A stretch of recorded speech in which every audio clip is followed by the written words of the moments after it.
Hey guys, what's going on? It's your boy, the Mad Tiger here. Up here today, guys, with a video game review. Oh yes, it's been a while since we've done a video dedicated to a game, and but this is part of another a subgenre of video game reviews.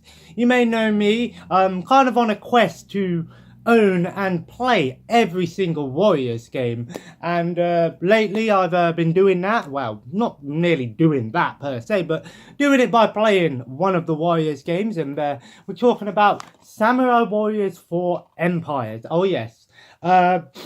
Actually, ironically, it's crazy that there's only, I only realised this the other day, there's only two Empires games in the Samurai Warriors universe. There's the original Samurai Warriors game, then there is two Empires, Samurai Warriors 3, which weirdly is only on the Wii, and of course Samurai Warriors 4, 4-2 and 4 Empires. There was never a 3 Empires, never a 1 Empire. So there's only 2 Empires games. And you gotta, if you're comparing it to Samurai Warriors 2, the changes are definitely there. You know, you can definitely see the difference. Now, for those of you who don't really know what the Empires means in the Warriors series, you probably see all these Warriors games and you probably think, what does Empires mean?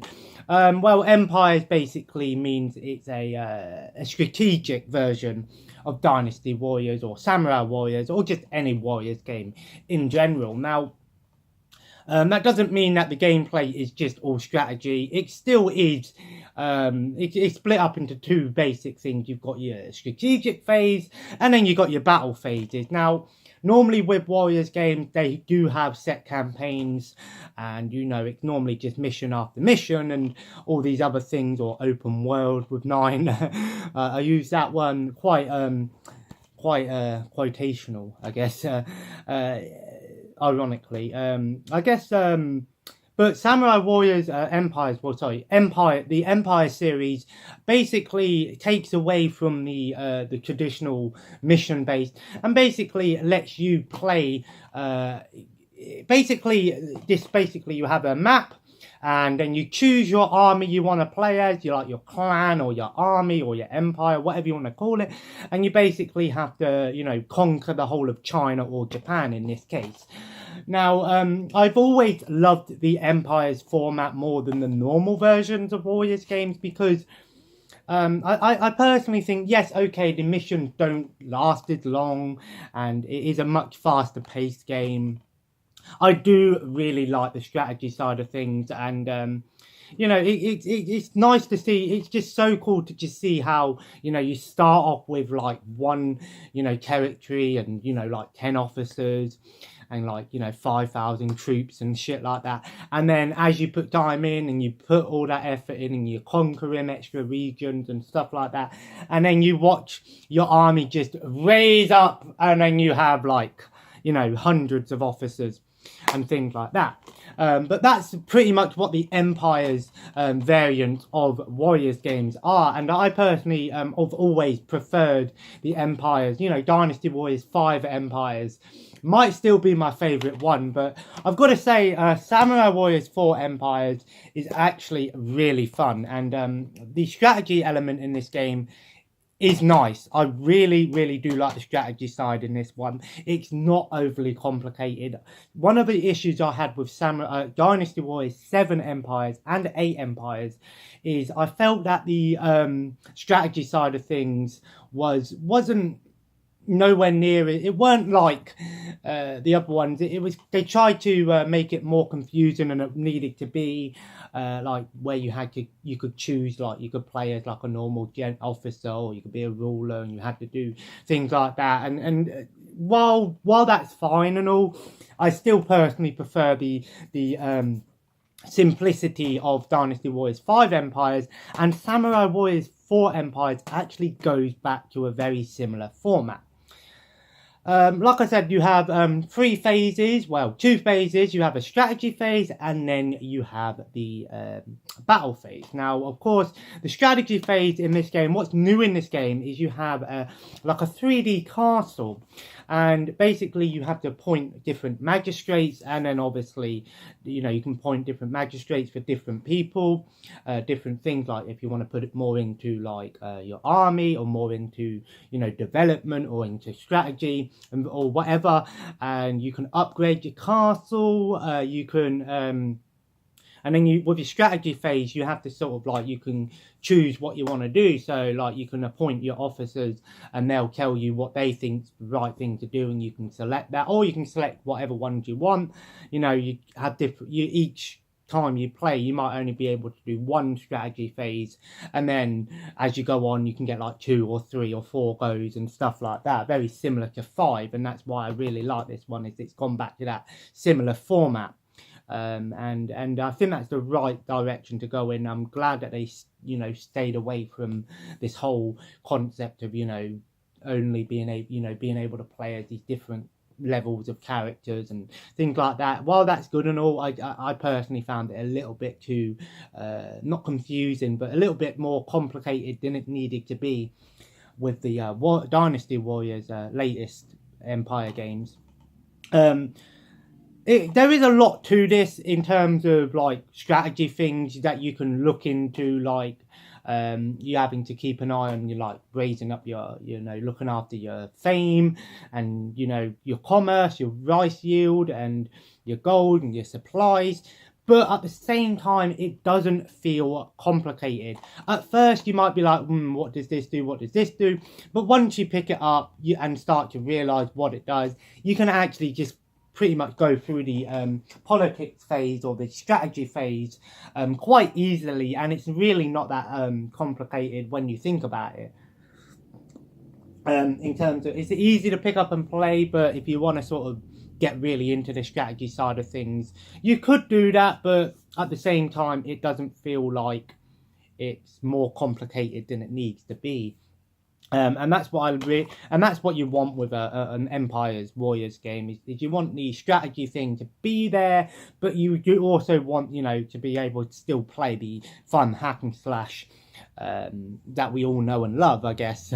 Well, me personally, I don't know about you guys, but definitely me. It still uses the Samurai Warriors 4 engine, so if you play Samurai Warriors 4 or 4 Part 2, you'll know what to expect in terms of gameplay, you know, how the gameplay works in terms of the actual fighting and hack and slash and the playing part of the game. Again, you've got those rush attacks where, you know, you just tap triangle and your character just swings all over the screen and you just take out hundreds of enemies at once. I really like that. I know a lot of people might just think it's quite easy and stuff and repetitive, again, as are all of Warriors games, well, most Warriors games. But what I do like is that the game is very fast paced. You know, I finished the battle the other day in less than a minute.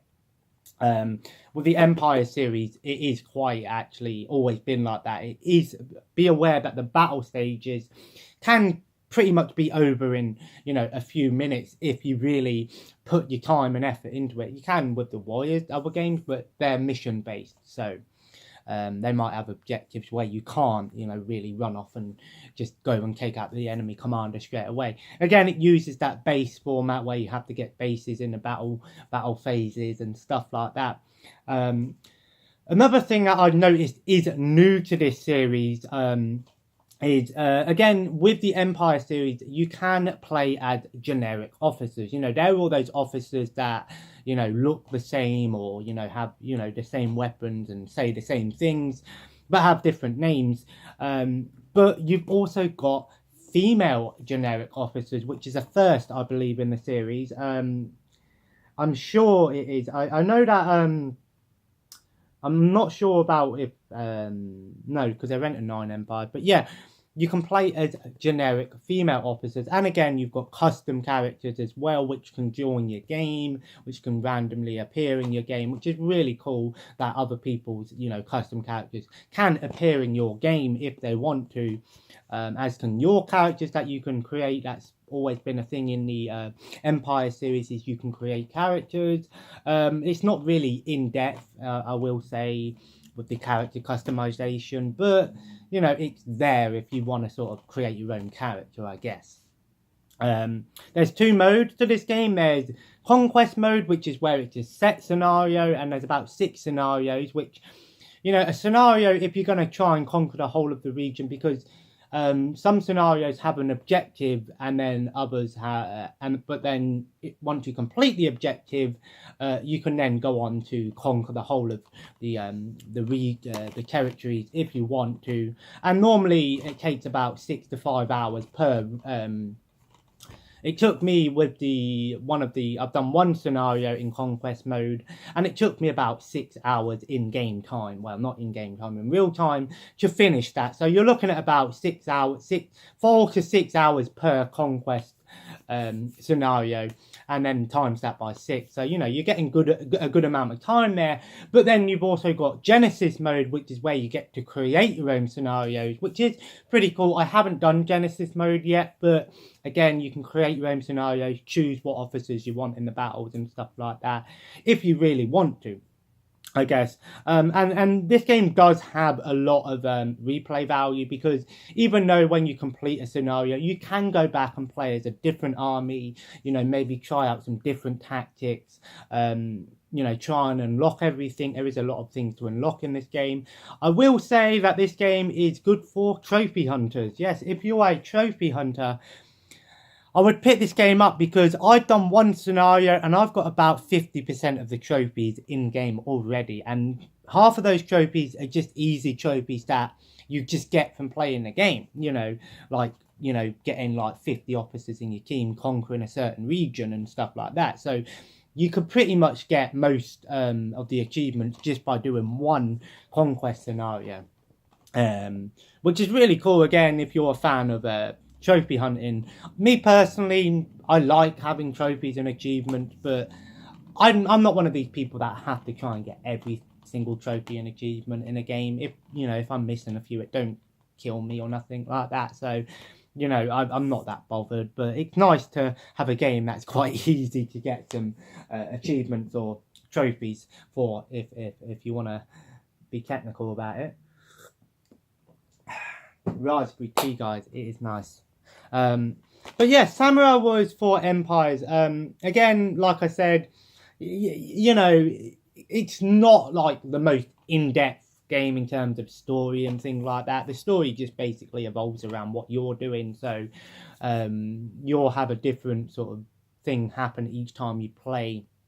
And, you know, there's so many different things that can happen, events that can happen. But then, because you've got all these different characters and stuff like that, there's always going to be something different reactions per characters and things like that. So there is quite a few different things that you can experience in the game. And like I said, you know, there's about over 1,000 officers in the game you can play as. About, you know, 30 or 40 of those are, you know, proper you know, unique officers, and then the rest are, you know, generic officers or custom officers and things like that. But it's still nice to have, you know, all of those officers included, even though a lot of them are, you know, the same, use the same attacks and things, but they look different slightly, I guess. But I really do like the fact that they've included female generic officers into the game, like the characters' wives and things like that. At first, I thought they were custom characters, but then when you look through the archives, you actually find out that they're not custom characters. They're actually, you know, generic female officers, which are really cool, and they're really fun to play as, because a lot of them have the 2 swords, the ice and the fire daggers, and they're really fucking overpowered.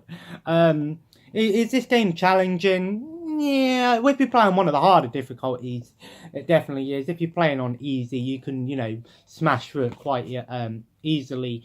The game does sort of play into the strategy side of things, so if you are trying to do a battle and you don't have enough troops and stuff like that, you really are going to struggle, and chances are you're going to lose a battle. So it's one of these games where you do need to pay attention to what you're doing in the strategy or politics phase, to help you win battles and stuff. Yeah, you know, if you've got a really powerful character and you just rush the base, I guess, you know, you can win like that. But then again, it's really down to how you want to play it, and, you know, using the strategy, tactics and things in battle. You can switch between characters and get a little bonus objectives and things like that in battle as well, which is pretty fun.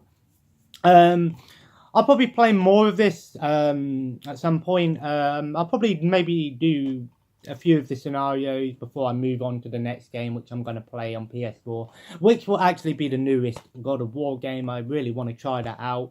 I finished Friends last night. I finally finished Friends. Took a while to finish it, and again, I've seen the show before, but I never watched it from episode 1 all the way to the end, and I'm glad I did. I enjoyed it. Really, really loved Friends. I don't know what I'm going to start on Netflix next. Maybe one of the Marvel or DC TV shows, something like that. Maybe something a little bit more serious or something. But Samurai Warriors 4 Empires, what do I rate it? Well, I'll probably give this game in my Warriors, in terms of, because this is part of the Warriors games which are in here. I will try and review and play every single Warriors game. I'm hoping to, at least, for videos. The last one we did was Spirit of Sonata, which I said was a really fun one because it was a bit unique and different.